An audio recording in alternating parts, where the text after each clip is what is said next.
할렐루야. 반갑습니다. 명절을 앞둔 주일 아침에 우리 성도님들 오셔서 참 반갑고 감사합니다. 우리 하나님께 우리 할렐루야로 먼저 인사하도록 하겠습니다. 할렐루야. 우리 성도님들 가도 인사하겠습니다. 평안하셨습니까? 평안하셨습니까? 안녕하셨습니까?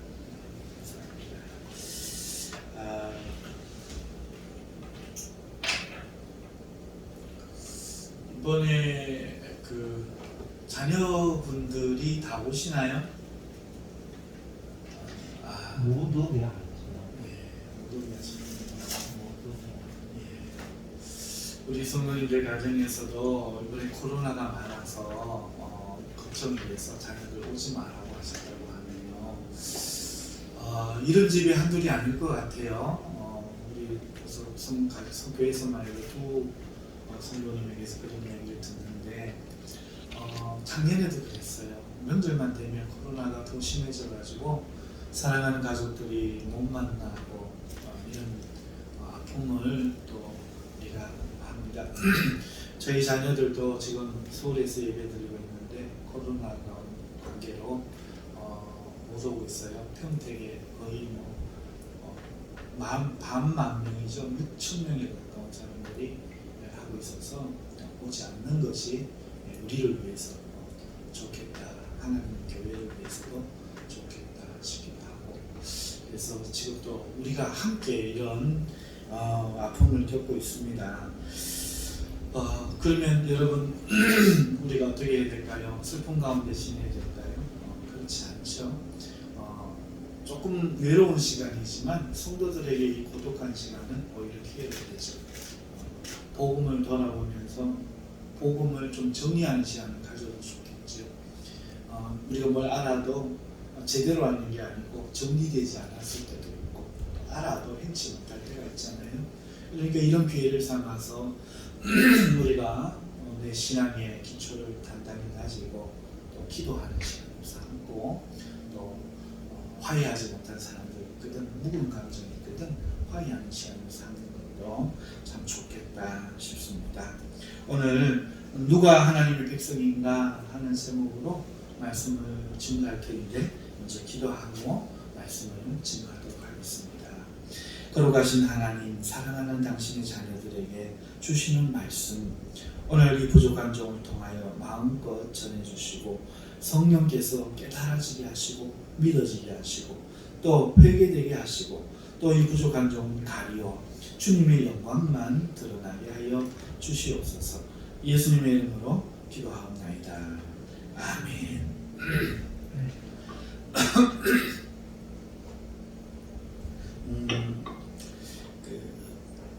사랑하는 사람이 잘못되는 것을 보는 것은요, 자기 자신이 잘못되는 것보다 사실은 더 견디기가 힘든 법이죠.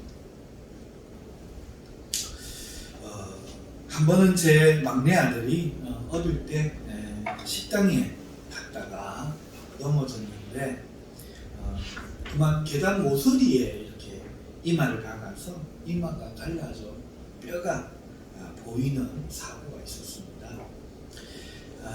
병원에 급히 가서 아이가 봉합수술을 받는데 이제 꿰매려고 마취제를 넣었어요.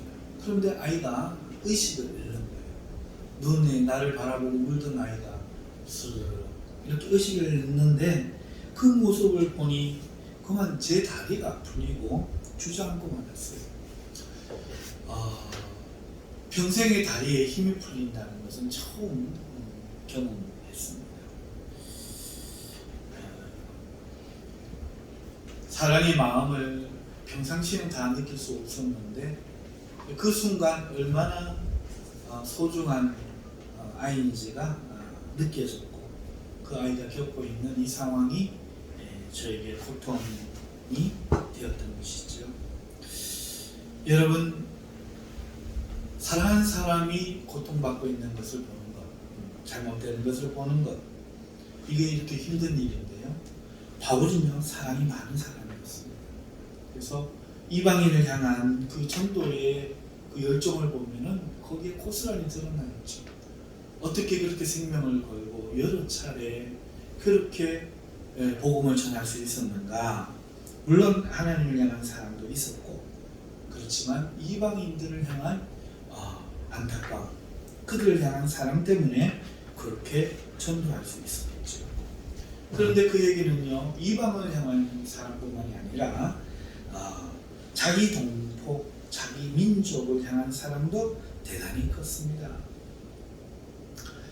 그런데 그는 이방인의 사다였고 자기 민족에게는 향할 수 없었던 그 사랑의 아픔, 그것을 가지고 자기가 사랑하는 동포가 사망으로 떨어지고 있는 것을 바라본다는 것은 그에게 굉장히 견디기 힘든 고통이었을 겁니다. 그것이 3절에 나타났던 이야기죠. 내가 그리스도의 사랑에서 끊어질지라도 내 동포가, 내 민족이 구원받기를 원하나이다. 한치의 거짓도 없는 양심의 솔직한 바울의 피 끓는, 애 끓는 심정이었겠죠. 오늘 이 본문에도요, 그런 이스라엘을 향한 바울의 심정이 고스란히 들어있어요. 바울의 마음이 무엇입니까? 바울의 마음은 첫 번째 이 마음이었습니다. 하나님의 구원에서 끊어져 간 그 이스라엘 사람을 나는 이해할 수가 없다. 이 마음이 첫 번째 마음이었죠. 왜 하나님의 구원에서 그들이 끊어지는가? 다른 사람들은 몰라도 이들은 구원받는 게 맞는데, 그 마음이 4절 이하에 고스란히 드러나는 겁니다. 뭐라고 말합니까? 그들은 하나님의 양자요, 이렇게. 이방인이라면 이해가 가죠. 그런데 양자라는 겁니다. 여러분, 이스라엘 백성은 하나님의 양자였어요. 자녀였습니다. 신명기 32장 5절에부터 나타난 말씀에 그들이 여호와를 향하여 악을 행하니 하나님의 자녀가 아니요 흠이 있고 삐뚤어진 세대로다. 어리석고 지혜 없는 백성아, 여호와께 이같이 보답하느냐? 그는 내 아버지시요 너를 지으신 이가 아니시냐? 그가 너를 만드시고 너를 세우셨도다. 이렇게 말하고 있어요. 그러니까 이스라엘 사람들 의식 속에는 우리가 하나님의 자녀다, 이게 신약의 사상이 아니라 구약의 사상이라는 거죠. 그들 마음에는 우리가 하나님의 양자라는 것을 분명하게 의식하고 있었고, 성경도 여기뿐만 아니라 곳곳에서 그것을 증거하고 있었다는 거예요. 부모와 자식, 지간이라는 거죠. 그런데 어떻게 자녀가 구원에서 떨어질 수가 있느냐, 이 이야기를 지금 바울이 이해가 안 간다는 거죠. 두 번째 이해 안 가는 건요, 그들에게는 언약이 있다, 이렇게 말합니다. 이게 무슨 말이냐? 창세기 17장 1절에서 8절에 있는 내용입니다. 아브라함이 99세 때에 여호와께서 아브라함에게 나타나서 그에게 이르시기를 나는 전능한 하나님이라, 너는 내 앞에서 행하여 완전하라, 이렇게 말씀하시더니 이렇게 언약하시는 겁니다. 내가 내 언약을 나와 너 사이에 두고 너를 크게 번성하게 하리라 하시니 아브라함이 엎드렸더니 하나님이 또 그에게 말씀하여 이르시되 보라, 내 언약이 너와 함께 있으니 너는 여러 민족의 아버지가 될지라. 이제부로는 내 이름을 아브라함이라 하지 아니하고 아브라함이라 하리니 이는 내가 너를 여러 민족의 아버지가 되게 함이니라. 내가 너로 심히 번성하게 하리니 내가 내게서 민족들이 나게 하며 왕들이 내게로부터 나오리라. 내가 내 언약을 나와 너 및 대대 내 후손 사이에 세워서 영원한 언약을 삼고 너와 내 후손의 하나님이 되리라. 이렇게 언약하셨다. 이 언약이 있는데 어떻게 이스라엘 백성이 망할 수가 있느냐? 구원에서 끊어질 수가 있는 거예요. 더 이해가 안 가는 것은 이 하나님이 거짓말을 하실 수 없는 하나님. 하나님은 거짓말하면 하나님이 아니에요. 우리를 심판 못해요. 왜? 본인이 정의롭지 않으니까. 죄인이 어떻게 죄인을 심판해요? 하나님은 불의가 하나도 없어요. 죄가 하나도 없습니다. 그런데 하나님이 어떻게 거짓말 하시겠어요? 언약이 남아있는데 하나님은 거짓말을 못하는데 약속을 했는데 어떻게 구원에서 이스라엘이 끊어질 수 있는가? 나는 이해가 안 간다. 그리고 또 이야기합니다. 그들에게는 율법이 있다. 하나님께서 그들에게 율법을 주셨고 그들에게 예배가 있다. 그런데 망해가고 있다. 지금도 하나님을 섬긴단 말이죠. 지금도 하나님 말씀을 지키고 있단 말이에요. 지금도 성전에 모여서 예배하고 있단 말이에요. 어떻게 그러면서 망할 수 있느냐? 이게 말이 되냐? 뿐만이 아닙니다. 그들에게는 이 약속들도 있지만 약속의 증거인 조상들이 있지 않느냐? 지금 증인들이 있지 않느냐? 그러면서 이렇게 말합니다. 뿐만 아니라 그리스도가 그들이 받지 못하는 그 그리스도가 그들에게서 나셨는데 어떻게 이 사람들이 구원을 못 받고 망할 수가 있는가? 이렇게 바울은 말하고 있어요. 그러니까 나는 도무지 이해가 안 가. 믿을 수가 없어. 나 이 괴로움을 어떻게 할 수가 없어. 이렇게 말하는 겁니다. 그래서 바울은 생각했습니다. 그렇다면 이들이 왜 망하는가? 망할 이유가 없지 않는가? 반드시 구원받을 이유들밖에 없지 않은가? 그럼에도 망하는 이유가 뭔가? 이제부터 그가 전하는 그들의 망하는 이유에 대해서 생각하면서 바울이 든 한 가지 생각은 뭔가? 그러면 답은 하나밖에 없다. 하나님의 약속이 폐하여졌겠지. 하나님이 약속을 끊었겠지.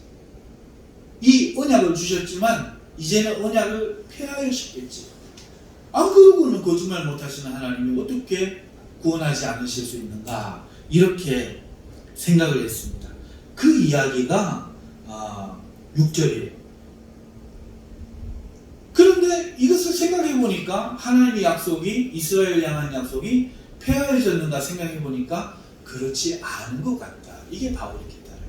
약속을 끊은 것이 아니라 우리가 약속을 잘못 이해한 것 같다. 그 이야기가 6절입니다.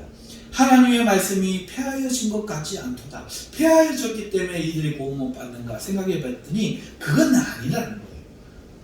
그러면 안 폐하여졌으면 왜 이스라엘이 구원에서 멀어지고 있는가? 그럼 약속이란 무엇인가? 이 약속을 되짚어 본 거죠. 그게 7절 이하에 나타난 겁니다. 두 가지죠. 하나님의 약속이 무엇이었을까? 진짜 하나님의 약속은 그럼 무엇인가? 이스라엘에게 했던 약속이 뭔가? 진짜 우리가 알고 있는 그거 맞는가? 곰곰이 생각해 봤더니 아니라는 거예요. 이스라엘이 아니었다는 거죠. 육신의 자녀가 하나님의 자녀가 아니었다. 이게 바울의 깨달음이었어요. 하나님이 하신 이야기는 영적인 것이었지 육적인 것이 아니었다 하는 것을 말하는 겁니다. 하나님의 씨는, 말씀하시는 씨는 약속의 씨다. 이걸 누구를 보면 아는가? 이스마엘과 이삭을 보면 안다 하는 거죠. 왜냐? 이스마엘도 아브라함의 씨거든요. 육신에 아브라함의 몸에서 난 씨예요. 그러면 이삭도 아브라함의 몸에서 났거든요. 차이점이 뭐죠? 없어요. 엄마가 다를 뿐이에요. 차이점이 없습니다. 인격 이런 것도 중요하지 않습니다. 뭡니까? 이삭에게 무엇이 있었습니까? 99세 때에 아이를 낳지 못할 그때에 하나님께서 오셔서 명년 이맘때에 네가 아들 있으랴 언약은 이것이니 라고 말하지 않습니까? 약속의 씨였다는 거죠. 이스마엘은 얘가 이 약속이 없었다는 거예요. 하나님이 누구를 통해서 하나님의 자녀라고 하는가? 약속의 자녀라고 하는가, 하나님의 나라라고 하는가, 하나님의 백성이라고 하는가를 생각해 봤더니 우리는 아브라함의 자손이라고 했더니 가만 생각해서 아브라함의 자손을 봤더니 이스마엘도 긴데 아니었다는 거죠. 오직 이삭이었다는 거죠. 그런데 이삭의 차이는 뭔가 육신의 자녀의 본질이 있는 것이 아니라 그 자손이 하나님이 말씀하신 언약의 약속하신 자녀다. 내년 이맘때에 너에게 아들이 있으리니 이 언약으로 말미암아 난 아들이다 하는 거예요. 그리고 또 에서와 야곱을 보는 거예요. 이 언약의 자손인 그 이삭에게서 두 아들이 그것도 쌍둥이가 나는 거예요. 뭐 격차를 두고 나면 좀 다른데 한 뱃속에서 한 날 한 시에 쌍둥이가 나오는데도 하나님은 큰 자가 작은 자를 섬기리라 하고 에서는 미워하고 야곱은 사랑하죠.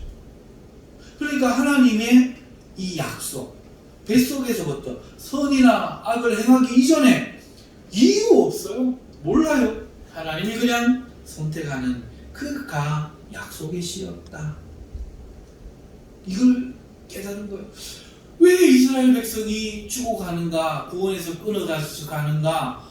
아니 율법도 있고 예배도 지금 드리면 하나님 섬기고 있는 게 현실이고 그들에게서 그리스도가 났을 뿐만 아니라 하나님은 거짓말을 아니하시는데 아니 이게 도대체 무슨 일인가 살펴보면서 언약을 살펴봤더니 이들 모두를 구한다라고 당연하게 믿었던 그 사상이 없더라는 거예요. 하나님이 구원하시고자 하는 것은 약속의 씨였지 혈육이 아니었다. 혈육이 아니다. 이 말씀을 깨달은 거예요. 결론적으로 하나님이 말한 하나님의 나라, 하나님이 말한 왕국은 아브라함이라는 육체에서 난 그 이스라엘과 그 핏줄의 자녀가 아니라 하나님이 원하는 하나님의 자녀, 하나님의 약속의 씨, 그 약속의 씨로 말미암은 자녀들이 하나님의 나라다. 그리고 하나님의 언약은 아직도 폐하여지지 않고 그들을 향하여 이어지고 있다. 처음부터 그들의 것이었다. 이거를 깨달은 거죠. 아, 나는 당연히 우리 조상들과 우리 것, 우리의 것 이라고 소유라고 생각을 했는데 아니에요. 오직 약속의 자녀, 하나님이 부르시는 자들이었다. 이걸 깨달은. 자, 이것을 깨닫고 나니까 바울이 충격을 받은 거예요. 그러면 생각을 할 거 아니에요. 자, 그러면 도대체 이 약속의 자녀들은 누군가? 이삭이 상징하는 건 뭔가? 야곱이 상징하는 이 약속의 자녀는 뭔가? 누구를 이야기하는가? 그것이 바로 9장 25절에서 26절에 나오는 호세아가 말하는 것이라는 거예요. 9장 25절에 가면은 이렇게 그 이유를 찾아요. 호세아의 글에도 이르기를 내가 내 백성이 아닌 자를 내 백성이라 사랑하지 아니한 자를 사랑한 자라 부르리라.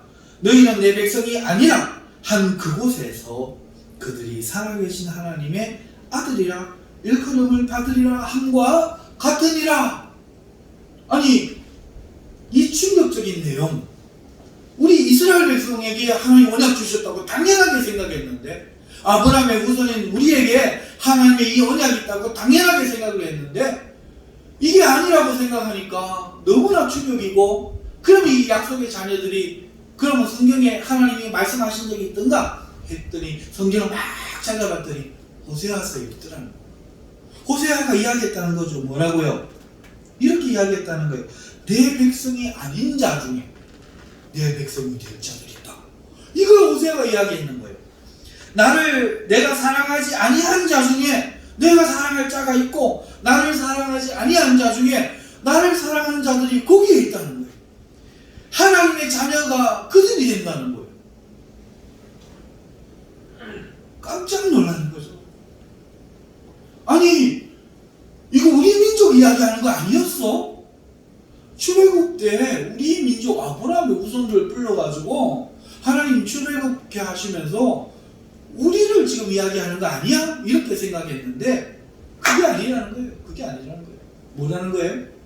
호세아 때부터 이미 이야기가 돼 있었던 거예요.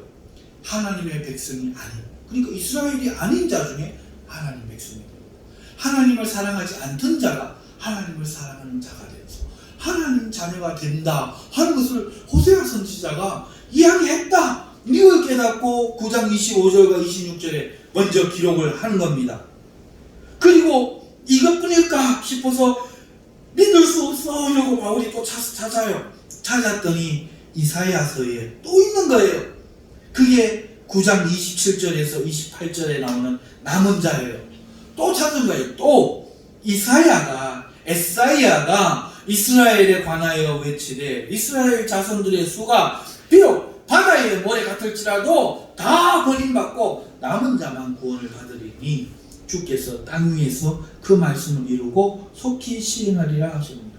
무슨 말인가? 이스라엘 백성이 다 구원받는 게 아니고, 하나님이 이스라엘 백성이라고 다 구원시키는 게 아니고 남은 자만 구원하시겠다, 이 말씀이 있더라고요. 지금 왜 이 많은 이스라엘 백성들이 하나님의 대적이 되어서 죽어가고 지옥으로 떨어져 가고 있고 일부 이스라엘 백성들이 하나님을 믿고 예수 그리스도를 믿는가? 이 이유가 뭘까? 찾아봤더니 하나님이 남은 자 이야기를 하시더라고요. 이스라엘 백성 전체가 하나님 백성이 아니고 남은 자, 이 남은 자들이 예수 믿는 자구나 하는 것을 깨닫는 거죠. 그리고 이사야서에 보니까 또 있다는 거예요. 9장 29절이에요. 또 에사야가 말한 바 만일 만군의 주께서 우리에게 씨를 남겨두지 아니하셨더라면 우리가 소돔과 같이 되고 고모라와 같았으리. 우리는 원래 소돔과 고모라와 같이 멸망받은 사람이었다는 거예요. 그런데 하나님이 불쌍히 여겨서 남은 자를 주셨다. 예수 믿는 자를 남기셨다. 처음부터 하나님의 언약은 바로 그것이었다. 이거를 이 눈물과 고통 속에서 동포를 향한 피 끓는 사랑 속에서 발견한 거예요.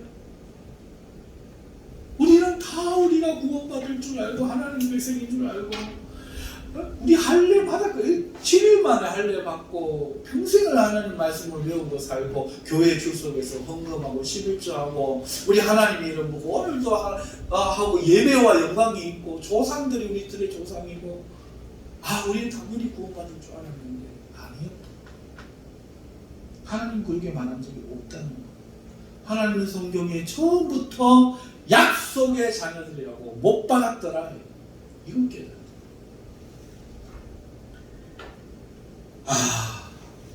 바울의 기분이 어땠을까요? 바울의 기분이 어땠을까요? 그렇기 때문에 약속이 폐하해져서 이렇게 되는 게 아니구나. 현실을 보게 된, 민족의 현실을 보게 된 이 바울의 마음이 얼마나 아팠을까요?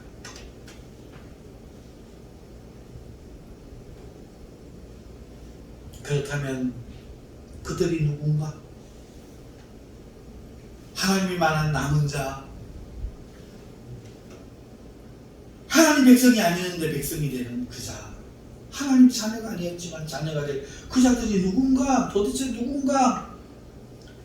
그 이야기가 9장 30절에서 31절에 나와요. 그런즉 우리가 무슨 말을 하리요?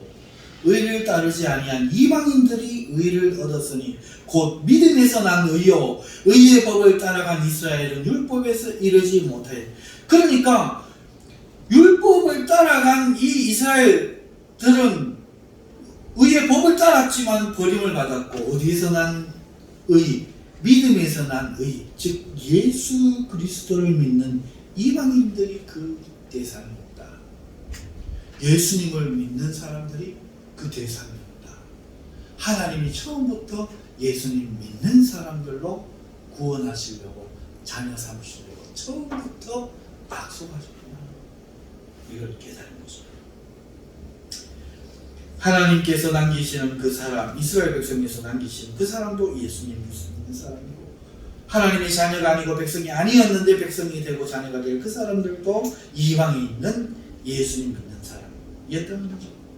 이스라엘은 버리고 어떤 나라가 새로이 약속이 세워지는 게 아니었다는 거예요. 어느 나라, 어느 민족을 말하는 것이 아니요, 세계 각처에 누구라도 예수님을 믿는, 그래서 믿음으로 난 의를 얻는 이방인들이 바로 약속의 자녀였다 하는 것입니다. 할렐루야.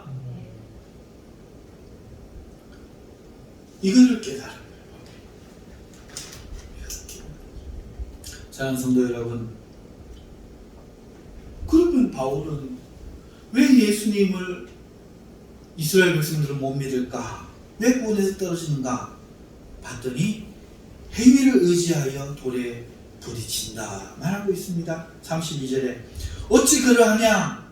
왜 이스라엘은 율법에 이르지 못하느냐?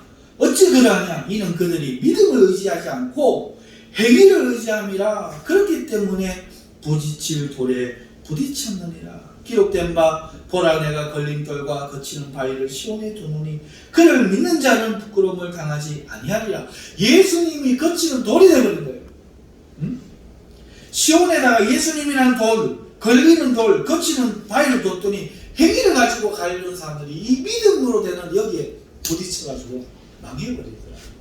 이게 지금 언약도 있고 조상도 자기 조상이고 그런데도 불구하고 망해가는 겁니다. 그들이 망하는 이유가 뭐다? 이유가 뭐다? 행위. 자기의 행위를 의지한다. 믿음을 의지해야 되는데 행위를 의지해야 된다. 그게 망하는 이유다. 이렇게 지금 말하고 있는 겁니다. 사랑하는 성도 여러분, 결론적으로 누가 남은 자입니까? 누가 하나님의 약속의 씨입니까? 누가 하나님의 나라입니까?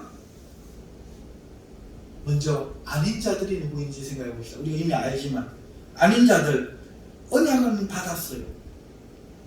즉 복음을 듣고 그 복음이 뭔지 알아요. 하지만 믿음은 없어. 다시 이야기할게요. 하나님의 언약이 이스라엘 백성에게 있지만 그들이 하나님을, 그 약속하신 하나님을 믿는 게 아니라 그 언약을 받은 자기를 믿자. 자기 우리가 약속을 받았어. 자기를 믿자. 내가 할래 했어. 자기를 믿자. 아니야. 그럼 오늘날 하나님의 복음이 우리에게 주어졌어요. 그 복음의 내용을 알아요. 그게 사실인 줄 알아요. 믿음일까요?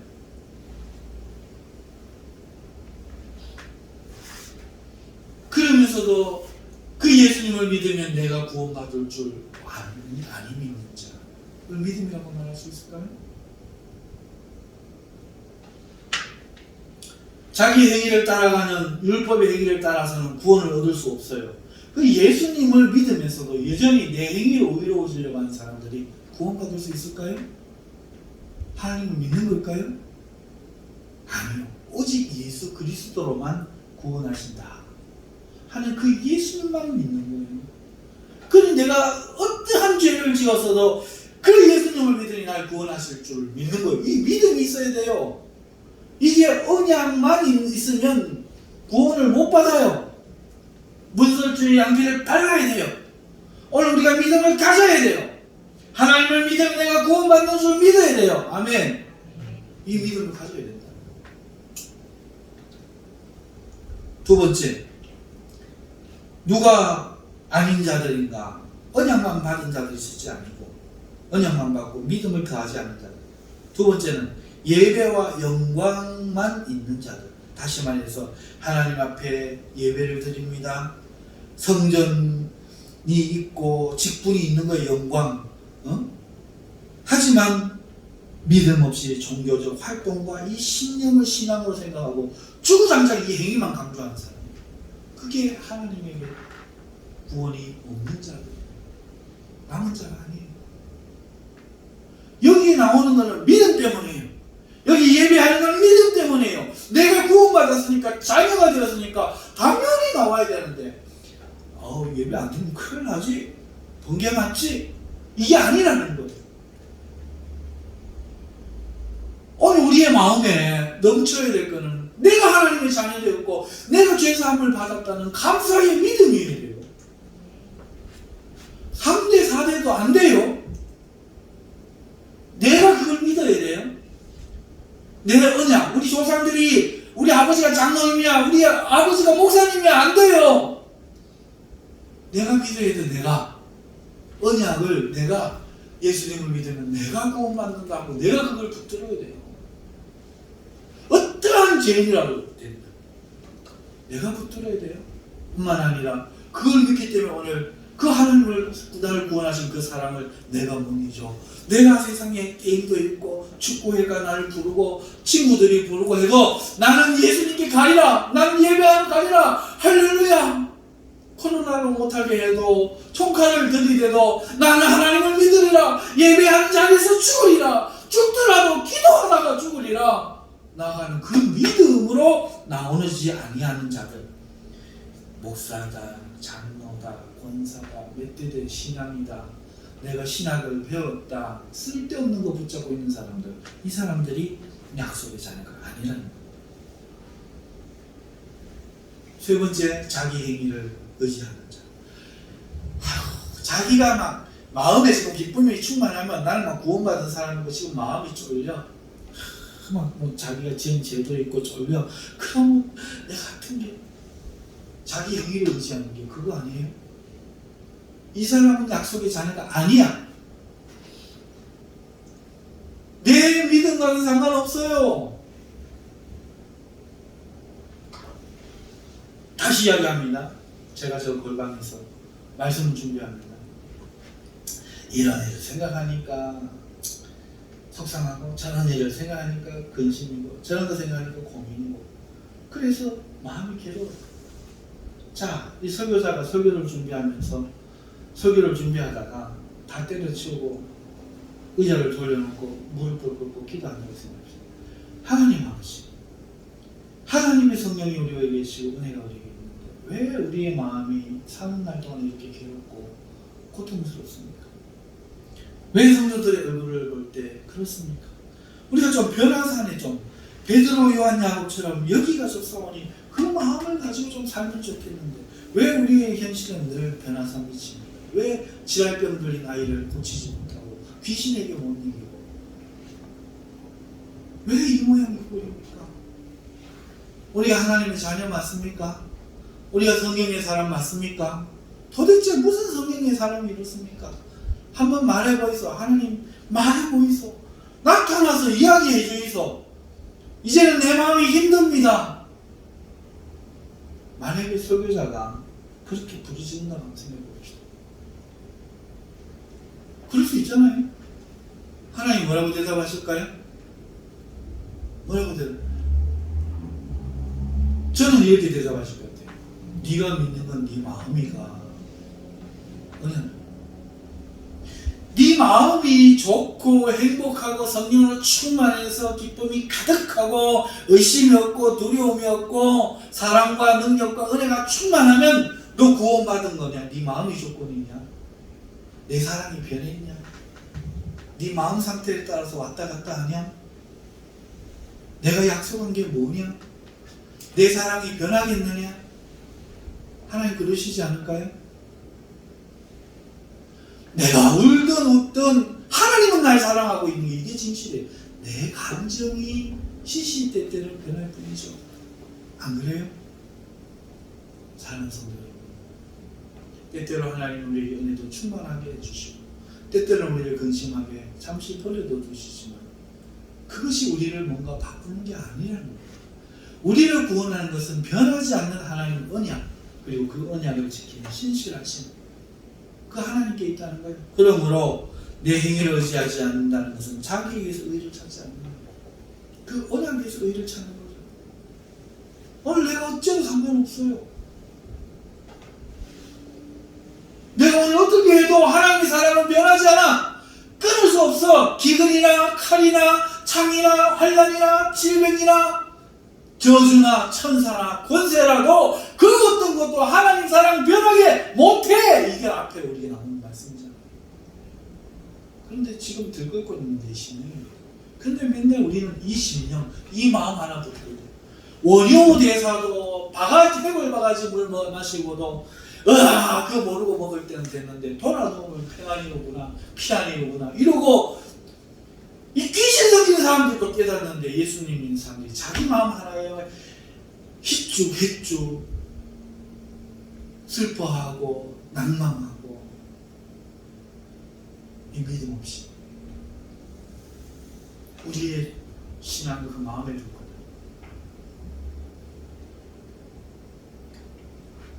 오늘 내가 하나님의 말씀대로 못 살아도 나는 하나님 예수의 이름으로 귀신아 떠나가라! 예수의 이름으로 질병아 떠나갈지어다! 말할 수 있는 능력과 힘, 믿음이 하나도 없이 오늘 내 상태를 보고 예수의 이름이 사도행전에 나타났는데 내가 기도하는 것이 옳을까 안 할까 고민합니다. 오늘 우리는 어떻죠? 오늘 세 가지 아닌 자들을 살펴봤어요. 언약만 받아서 믿음을 더하지 않냐. 예배와 영광만 있고 종교적 활동과 신념만 있으면서도 믿음이 없어. 자기 자신을 의지하면서 자기 자신의 근거에서 하나님께 나아가. 이런 자들은 아니에요. 그럼 누가 나 혼자면 약속의 신이야. 딱 하나만 이야기. 믿음을 가지자. 하나님을 믿는 자. 안 믿으니까 울고, 안 믿으니까 부르짖고, 안 믿으니까 고통하는 거예요. 오직 이 믿음을 갖는 자, 오직 하나님을 믿는 자, 이 사람이 하나님의 남은 자. 오직 믿음을 가진 자들이 약속의 씨, 하나님의 구원하심을 믿고 그 사람을 믿고 예수 그리스도가 그 기림을 믿고 자신이 그를 믿음으로 구원받을 줄을 믿고 자신을 의지하지 않고 끝까지 하나님의 은혜와 사랑만 의지하는 그 사람이 약속의 자예요. 이게 중요한 거예요. 내 믿음을 점검해야 돼요. 오늘 우리의 삶 속에서요, 예수님이 방향이 돼요. 삶의 방향. 내가 삶의 목적이 예수님의 방향이어야 돼요. 이 주님을 향해서 믿음으로. 오늘 내가 집에서 TV를 보면서도 주님과 동행해. 주님, 요새 TV처럼 너무 좀 세상적이고 걱정되네요. 하나님이 믿는 성도들을 지켜주시고 악한 세상에 빠지지 않게 해주시고 TV 보면서도 기도하고 영화 보면서도 기도하고 옆집 아줌마 보면서 전도할 생각을 갖고 예수님께 묻고 예수님을 의지하고 예수님이 삶의 목적이 돼. 아멘. 이걸 점검하는 이 사람들이 오늘 우리가 이방인일지라도 하나님의 나라에 있다. 성경이 그걸 말하고 있다. 그것을 바울이 깨닫고 이렇게 두는 거예요. 이 사람들은 거치지 않고 시온으로 들어가지만 자기를 의지하는 사람들은 이스라엘 백성들은 무너지더라 하는 것입니다. 사랑하는 성도 여러분, 말씀을 맺습니다. 누가 하나님의 백성입니까?